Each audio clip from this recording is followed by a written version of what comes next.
নমস্কার, আমি প্রিয়াঙ্কা। ব্রততী পরম্পরা ডিজিটাল নিউজের আজকের বুলেটিনে আপনাদের স্বাগত জানাই। আজকের শিরোনামে নজরে বাজেট 2024, বর্ণাঢ্য উদ্বোধন প্যারিস অলিম্পিক 2024-এর, শারদীয়া পত্রিকার একাল সেকাল।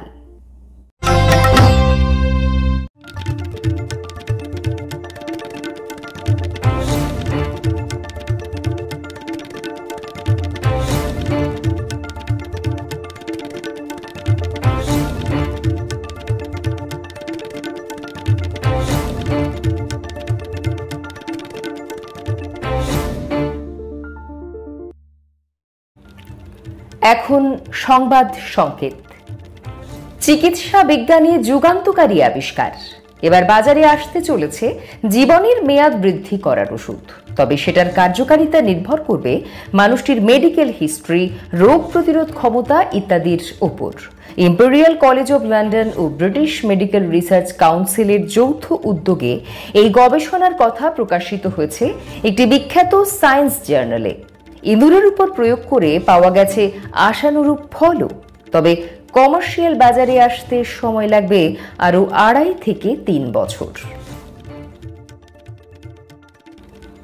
ন্যাশনাল হ্যান্ডলুম অ্যাওয়ার্ডের চূড়ান্ত তালিকায় নিজের স্থান করে নিলেন পূর্বস্থলীর লক্ষ্মীপুরের বছর 48-এর তাঁতি খয়রুদ্দিন শেখ। খাদি, কটন, জামদানি শাড়ি বোনার জন্য আগামী 7ই আগস্ট ন্যাশনাল হ্যান্ডলুম ডেতে নয়াদিল্লিতে তাকে পুরস্কৃত করা হবে। চলন্ত ট্রেনে যাত্রীদের আকস্মিক অসুস্থতার ক্ষেত্রে চিকিৎসা ব্যবস্থা চালু করল পূর্ব রেলের হাওড়া ডিভিশন। এক্ষেত্রে টিকিট পরীক্ষক বা ট্রেন ম্যানেজার ভিডিও কলের মাধ্যমে যাত্রীকে সরাসরি যোগাযোগ করিয়ে দেবেন রেল হাসপাতালের চিকিৎসকের সাথে। চিকিৎসকেরা মাত্র 100 টাকার বিনিময়ে প্রয়োজনীয় ওষুধের পরামর্শ দেবেন। জরুরি ওষুধের পাউচ রাখা থাকবে ট্রেন ম্যানেজারের কাছেও। গুরুতর অবস্থায় রোগীকে পাঠানো হবে নিকটবর্তী হাসপাতালে। মঙ্গলবার 23শে জুলাই সংসদে বাজেট পেশ করলেন কেন্দ্রীয় অর্থমন্ত্রী নির্মলা সীতারামন। তৃতীয় মোদী সরকারের এটাই প্রথম পূর্ণাঙ্গ বাজেট। এই নিয়ে টানা 7বার বাজেট পেশ করলেন তিনি। কৃষি থেকে শুরু করে শিল্পক্ষেত্র, আয়কর বা এমএসএমই কি কি ঘোষণা হবে বাজেটে, আসুন তা এক নজরে দেখে নেওয়া যাক বিস্তারিত প্রতিবেদনে। নয়া সরকারের প্রথম পূর্ণাঙ্গ বাজেটে রয়েছে ভারসাম্য। আসলে কৃষি, কর্মসংস্থান, inclusive development, manufacturing and services, urban development, energy, infrastructure, innovation এবং নেক্সট জেনারেশন রিফর্মসের মতো 9টি প্রধান গুরুত্বপূর্ণ ক্ষেত্রে সরকার খুবই সূক্ষ্মভাবে অর্থনীতির চাহিদাগুলির মধ্যে সমতা বজায় রেখেছে। কিভাবে? তাহলে আসুন দেখে নিই এক নজরে এবারের বাজেটের কিছু গুরুত্বপূর্ণ পয়েন্ট।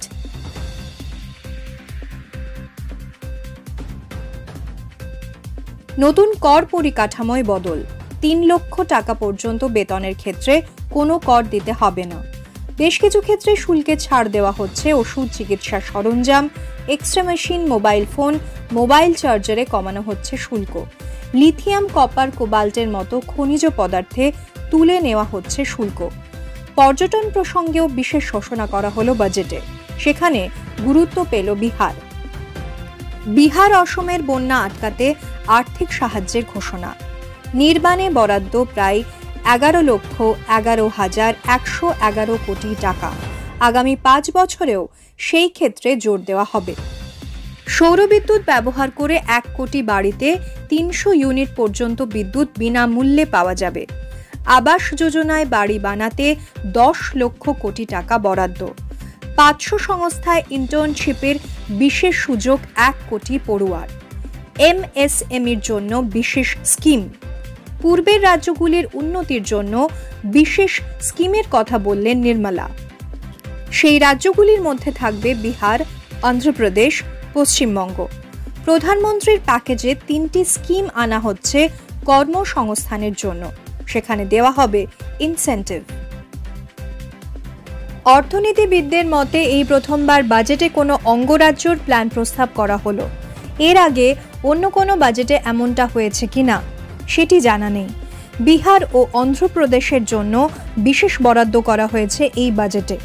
অন্যদিকে শিক্ষা, স্বাস্থ্য কিংবা গ্রামোন্নয়ন খাতে প্রায় কিছুই বরাদ্দ করা হয়নি। বাজেটে শতাংশের হিসাবে এই ক্ষেত্রগুলিতে খরচ বৃদ্ধি পাওয়ার জন্য মানুষ বহুদিন ধরে অপেক্ষা করে রয়েছে। তবে এই বাজেটে তেমনটা হলো না। ঠিক একইভাবে নতুন আয়কর কাঠামোয় যারা অন্তর্ভুক্ত হয়েছেন তাদের সামান্য স্বস্তি দেওয়া হয়েছে। তবে স্ট্যান্ডার্ড ডিডাকশনে আয়কর জমা দেওয়ার ক্ষেত্রে তেমন বৈষম্য তৈরি হচ্ছে না। তবে পুরনো আয়কর কাঠামোয় যারা রয়েছেন তাদের কিছু অংশে বঞ্চিত করা হয়েছে। এবারের বাজেটের একটি পয়েন্টও তেমনভাবে বিস্তারিত বলা হয়নি। বেশ অনেকটাই ধোঁয়াশা থেকে গিয়েছে।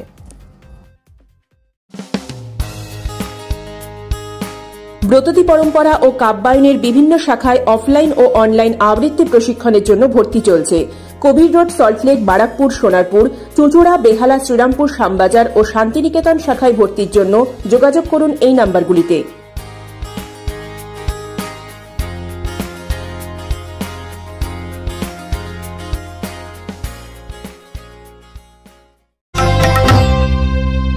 গত ২৬শে জুলাই শুক্রবার ভারতীয় সময় রাত ১১টায় এক বর্ণাঢ্য অনুষ্ঠানের মাধ্যমে উদ্বোধন হয়ে গেল ২০২৪ সালের প্যারিস অলিম্পিক গেমসের। এই প্রথমবার গ্রীষ্মকালীন গেমসের উদ্বোধনী অনুষ্ঠান কোনো স্টেডিয়ামে নয়, হলো ঐতিহাসিক সেন নদীর তীরে। প্রতিযোগীরা ছিলেন নৌকায়। এই নৌকা প্যারেড উদ্বোধনী অনুষ্ঠানের অন্যতম আকর্ষণ হয়ে উঠল এবার। নিরাপত্তার চাদরে মুড়ে ফেলা হয়েছিল প্যারিস নগরী। বিস্তারিত জানাচ্ছেন আমাদের প্রতিনিধি।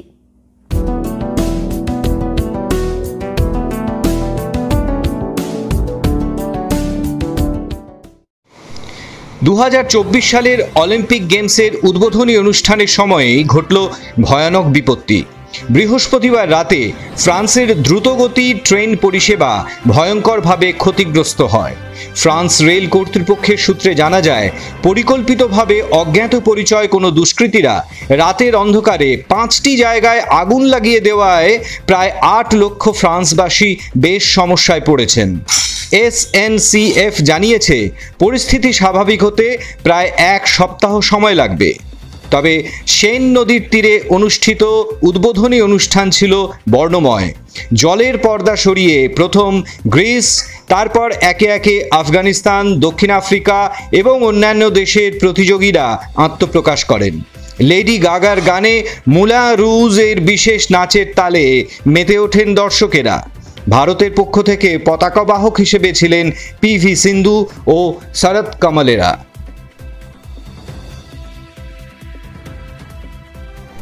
এবছর ভারত থেকে ১১৭ জন প্রতিযোগী ১৬টি ইভেন্টে লড়ছেন। অলিম্পিক্সের দ্বিতীয় দিনেই পদক জিততে পারে ভারত। ১০ মিটার এয়ার পিস্তলের ফাইনালে উঠেছেন মনু ভাকের। এদিকে তীরন্দাজিতে দীপিকা কুমারী, অঙ্কিতা ভগত, ভজন কৌরেরা শেষ করেছেন যথাক্রমে ১১, ২২ ও ২৩ নম্বর স্থানে। আজ খেলতে নামছেন দুবারের অলিম্পিক পদকজয়ী ভারতীয় তারকা PV সিন্ধু। ব্যাডমিন্টনে লক্ষ্য সেন জিতলেন ২১-৮ পয়েন্টে।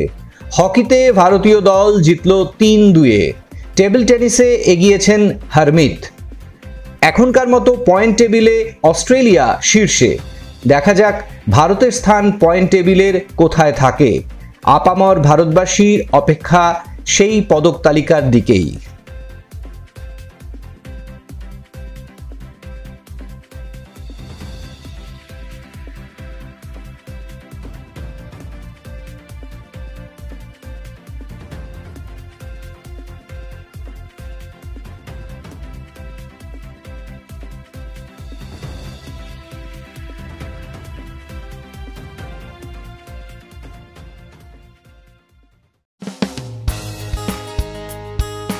ব্রততী পরম্পরা ও কাব্যায়নের বিভিন্ন শাখায় অফলাইন ও অনলাইন আবৃত্তি প্রশিক্ষণের জন্য ভর্তি চলছে।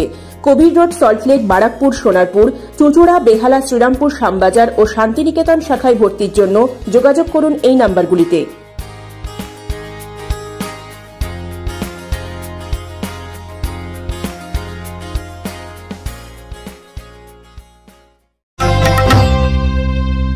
পুজো তো চলেই এলো, কিন্তু পুজো পুজো ভাব তার কি অভাব? তা হবে কেন?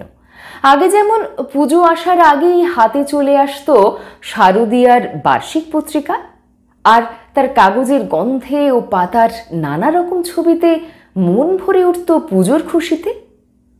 এখনকার ডিজিটাল মুঠো ম্যাগ বা ই পত্রিকার যুগে সে বালাই নেই। সম্প্রতি এক পুজো সংখ্যার প্রচ্ছদ নিয়ে ফেসবুকে তর্ক বিতর্কের ঝড় উঠল, কিন্তু প্রকৃতপক্ষে এও এক সৃষ্টির নিদর্শন বটে। প্রায় 1 শতক সময় পেরিয়ে শারদীয়া পুজো সংখ্যাগুলি এভাবেই এক একটি উল্লেখযোগ্য সৃষ্টির নিদর্শন তৈরি করে গেছে। সেগুলো নিয়েও বিতর্ক থেমে থাকেনি। সাহিত্য, চিত্রকলা ইত্যাদি নানা ক্ষেত্রে গুণী ব্যক্তিত্বদের শ্রেষ্ঠ নিদর্শনগুলি প্রকাশিত হয়েছে শারদীয়া পত্রিকায়। সময়ের ধারাবাহিকতায় সেই সব তথ্য জেনে নেব এই প্রতিবেদনে। ফেলে আসা সময়ের দিকে তাকালে শারদ সংখ্যার পত্রিকার সূচনাকাল বাংলা নবজাগরণের কিছু পরেই।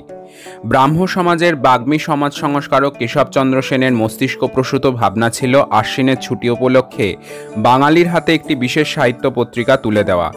তাই 1873 সালে পুজোর সময় কেশবচন্দ্র সেনের ভারত সংস্কার সভা থেকে প্রকাশিত ছুটিসুলভ পত্রিকাটি প্রথম শারদীয়া পত্রিকা মনে করা হয়।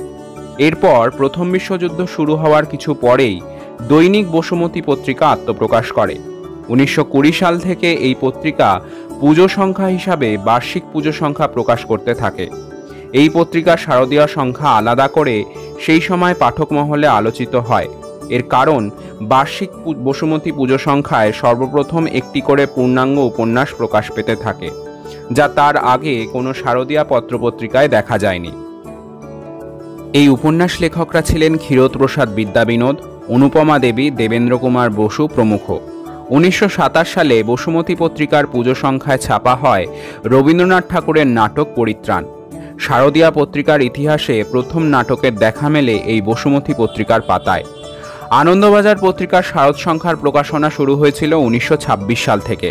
প্রথম দিকে এই পত্রিকায় ফিকশনাল কোনো লেখা ছাপা হতো না। এরপর 1935 সাল থেকে আনন্দবাজার তাদের শারদ সংখ্যার আমূল পরিবর্তন ঘটিয়ে বিভিন্ন গল্প উপন্যাস ছাপতে শুরু করে। ছাপা হতে থাকে রবীন্দ্রনাথ ঠাকুর, সজনীকান্ত দাশের কবিতা, নন্দলাল বসুর আঁকা ছবি ইত্যাদি। এসবের জন্যই নতুনভাবে সম্পাদিত আনন্দবাজারের শারদ সংখ্যার কপিগুলি দ্রুত জনপ্রিয়তা লাভ করে। 1939 সালে আনন্দবাজারের পুজো সংখ্যায় মানিক বন্দ্যোপাধ্যায়ের প্রথম উপন্যাস শহরবাসের ইতিকথা প্রকাশ পায়। ওই সংখ্যাতেই রবীন্দ্রনাথ ঠাকুরের বিখ্যাত গল্প রবিবার প্রকাশিত হয়েছিল। 1941-এ রবীন্দ্রনাথ ঠাকুরের প্রয়াণ ঘটে। তার অবর্তমানে কয়েকটি কাব্যগ্রন্থ প্রকাশ পেয়েছিল, তা অনেকেরই জানা থাকলেও এটাও জেনে রাখা দরকার, মরণোত্তর পর্বে তাঁর লেখা যে গল্পটি প্রকাশ পায় তা হল 1941-এর আনন্দবাজারের শারদ সংখ্যায় প্রকাশিত প্রগতি সংহার। আনন্দবাজার পত্রিকা হাউসের অন্যতম সাহিত্য পত্রিকা হল দেশ, আর এই দেশ পত্রিকার শারদীয়া সংখ্যায় বেশ কিছু ভিন্নধর্মী উপন্যাস ও গল্প লেখকদের লেখা প্রকাশিত হয়, যারা পরবর্তী আধুনিক বাংলা সাহিত্যে উল্লেখযোগ্য নিদর্শন তৈরি করেছিলেন। 1965 সালের দেশ শারদ সংখ্যায় তরুণ সাহিত্যিক সুনীল গাঙ্গুলি তার প্রথম উপন্যাস আত্মপ্রকাশ দিয়ে লেখক জীবনে দেশ ও আনন্দবাজার পত্রিকার সাথে জুড়ে গিয়েছিলেন, যে সম্পর্ক অটুট ছিল তার মৃত্যু পর্যন্ত। দেশ পত্রিকার পুজো সংখ্যায় ছাপা হয় সমরেশ বসুর বিবর উপন্যাসটি, যা সেই সময় অশ্লীলতার দায়ে বিতর্কিত হলেও এই উপন্যাসের জন্যই সমরেশ বসু প্রচলিত সাহিত্য ভাবনার পরিবর্তনে জনপ্রিয় হয়ে ওঠেন। দেশ পত্রিকায় শারদ সংখ্যাতেই প্রথম উপন্যাস হিসাবে প্রকাশ পেয়েছিল সঞ্জীব চট্টোপাধ্যায়ের পায়রা ও শীর্ষেন্দু মুখোপাধ্যায়ের ঘুণপোকা। শারদীয়া সংখ্যার কথা বলছি, অথচ শিশু কিশোরদের জন্য শারদ সংখ্যার কথা বলবো না, তা কি হয়? শিশু সাহিত্যে সমৃদ্ধ শারদীয়া পত্রিকার যে দুটির নাম সবার আগে মনে পড়ে তা হলো আনন্দমেলা ও শুকতারা। স্বাধীনতার ঠিক পরের বছর থেকেই শুকতারা পত্রিকার আত্মপ্রকাশ ঘটে দেব সাহিত্য কুটিরের মাধ্যমে। শুকতারার আগে দেব সাহিত্য কুটির একটি বার্ষিক গ্রন্থমালা প্রকাশ করত ছোটদের চয়নিকা নামে, যার সম্পাদনায় ছিলেন সুনির্মল বসু ও গিরিজা কুমার বসু। ছোটদের জন্য নানান কবিতা গল্পে এই প্রকাশনাকে সমৃদ্ধ করেছিলেন কাজী নজরুল ইসলাম, সত্যেন্দ্রনাথ দত্ত, মণিলাল গঙ্গোপাধ্যায়, হেমেন্দ্র কুমার রায় প্রমুখ বিশিষ্ট সাহিত্যিকেরা। চলচ্চিত্র জগতে সত্যজিৎ রায়ের অবিস্মরণীয় খ্যাতি সকলকেই মুগ্ধ করে, কিন্তু 1961 সাল থেকে সন্দেশ পত্রিকার পুনর্বার প্রকাশনার মাধ্যমে বাংলা সাহিত্য পেল সাহিত্যিক সত্যজিৎ রায়কে। সত্যজিতের পাশাপাশি এই পত্রিকার সম্পাদনা করতেন কবি সুভাষ মুখোপাধ্যায়। কবিতা, ছড়া, প্রবন্ধ ও ছোট গল্পে সমৃদ্ধ সন্দেশের মাসিক সংখ্যাগুলির পাশাপাশি শারদীয় সংখ্যাতে সত্যজিৎ রায় কিশোর পাঠকদের জন্য সৃষ্টি করে গিয়েছেন প্রফেসর শঙ্কু, ফেলুদা ইত্যাদি সব কালজয়ী চরিত্রদের গল্প ও উপন্যাস। শিশু পত্রিকাগুলির মধ্যে পার্বণী, বার্ষিক শিশু সাথী, কিশোর ভারতী ইত্যাদি পত্রিকাগুলিও উল্লেখযোগ্য। আর শারদীয়া পত্রিকাগুলির অলঙ্করণ বা প্রচ্ছদ অঙ্কনের দায়িত্বে যারা ছিলেন তাদেরও গুণপনা পাঠককে মুগ্ধ করে এসেছে বরাবর। নন্দলাল বসু, শৈল চক্রবর্তী, পূর্ণেন্দু পত্রী, পরবর্তী সময়ে নারায়ণ দেবনাথ, বিমল দাস, দিলীপ দাস, গণেশ পাইন প্রমুখ শিল্পীদের আঁকা স্কেচ বা ছবিতে শারদীয়া পত্রিকাগুলি অনবদ্য হয়ে উঠেছে। সম্প্রতি আনন্দবাজার পত্রিকার শারদ সংখ্যার প্রচ্ছদে শিল্পী গণেশ হালুয়ের বিমূর্ত ছবিটি দেখে অনেক বিতর্ক দানা বেঁধেছে। অনেকেই এই প্রথা ভাঙা পদক্ষেপকে স্বাগত জানিয়েছেন, অনেকেই আবার চিরাচরিত অভ্যেস মতো পত্রিকার প্রচ্ছদে দুর্গা প্রতিমার ছবি দেখতে পায়নি বলে মনক্ষুণ্ণ হয়েছেন। কিন্তু মনে রাখতে হবে, চেনাগণ্ডির বাইরে গিয়ে অনন্যতা ও বৈচিত্র্যের নিদর্শনকেই শিল্প সাহিত্য সৃষ্টির ইতিহাসে স্থান দিয়ে এসেছে এই সকল শারদীয়া পত্রিকাগুলি। ব্রততী পরম্পরা ডিজিটাল নিউজ আজ এ পর্যন্তই। দেখা হচ্ছে আগামী সপ্তাহে ঠিক এই সময়। আরও খবরের জন্য চোখ রাখুন আমাদের ফেসবুক পেজ আর ইউটিউব চ্যানেলে। ধন্যবাদ।